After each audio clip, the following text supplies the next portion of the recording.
The episode opens aboard Blaze's ship. Blaze stands silently, deep in thought, staring out into space. One of his subordinates approaches him. "What are we going to do? They manhandled the space pilots, not including our men from before, and Crow just turned on us." Blaze doesn't even look away. "I know, but one thing you should know about the universe is every species has their own monsters." He slowly turns, and they're not the only one. The scene cuts to a hologram communicator. An alien commander, more like a dictator than a military officer, appears in the projection. Blaze speaks first. "I will make a waiver with you." The alien narrows his eyes. "Go on." "We are going to borrow your weapon, White." The alien smiles. "She isn't cheap."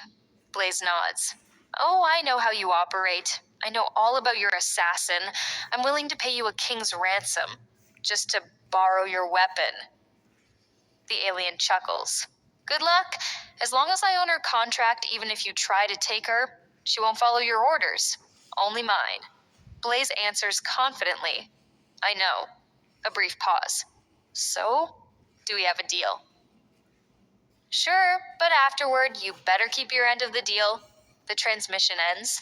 A massive metal door begins opening with a slow mechanical groan. Heavy footsteps echo. The camera starts at a mysterious figure's feet, slowly rising past her legs, her torso, her face. No, until it finally reaches her cold, emotionless eyes. The employer looks at her.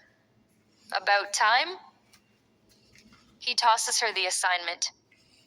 "I've got 2 jobs for you. Get ready. Kill." The screen cuts to black. The next scene opens outside a heavily fortified alien fortress. Hundreds, perhaps 1,000 armed alien soldiers patrol the walls. One soldier squints toward the distant mountains. "What the hell? What is that?" Another looks through binoculars. "I don't know, but we better call backup. I don't like this feeling." Far away, a lone silhouette stands on a cliff. "Kill," she sighs. "Oops. I guess they caught me," she shrugs. "It doesn't really matter. Their fates are sealed either way." She calmly steps off the mountain. She lands softly on both feet like a superhero, or a cat landing perfectly after a jump. Thousands of rifles immediately point at her. The commander shouts, "Get ready!" Kill begins walking, slowly. A strange black organic goo crawls over her arms, forming enormous razor-sharp claws. Her walk becomes a speed walk. Then, she sprints. Fire! Thousands of lasers and bullets fill the battlefield. Several shots hit her. Some punch through her body, others strike her head, but every wound instantly regenerates.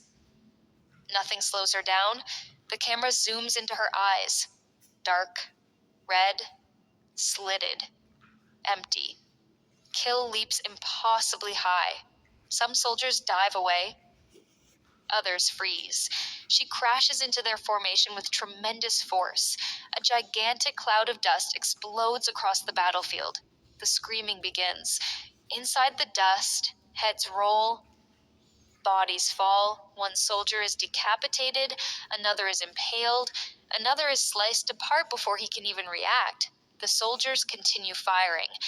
Nothing works. Kill simply keeps walking. Then, she kneels beside one of the corpses and begins consuming it, one after another. She devours everything she kills. Her right arm suddenly stretches and morphs into an enormous bladed whip. With one violent swing, entire rows of soldiers are cut apart, still expressionless, still silent. She raises one hand.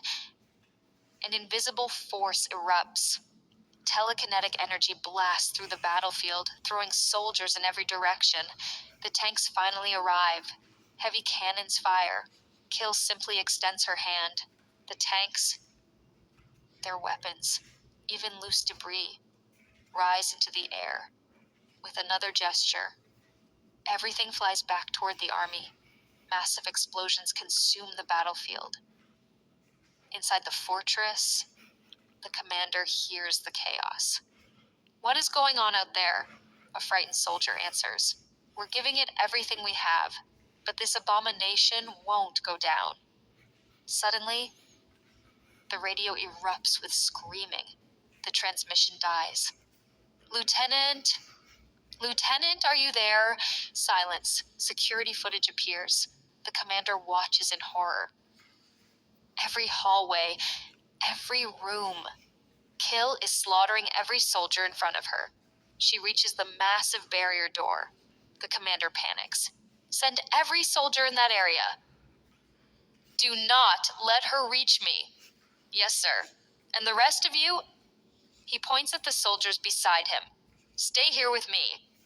The commander keeps watching the monitors. Kill suddenly stops walking. She slowly turns and stares directly into the security camera. Her dead eyes never blink. The commander freezes. For one horrifying moment, it almost feels like she can see him. The barrier door opens. She walks inside. Minutes later, gunfire, explosions, screams. One by one, his remaining soldiers are wiped out. The commander hears footsteps. An injured lieutenant stumbles into the room. "What happened?" A medic rushes over to help him. Without warning, a blade erupts through the medic. Everyone stares. The lieutenant's body begins changing.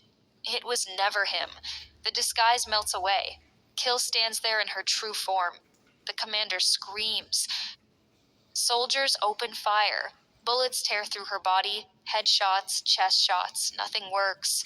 Every wound heals instantly. Kill simply keeps walking. Closer, closer. One soldier dies, then another, then another. The commander empties his weapon into her.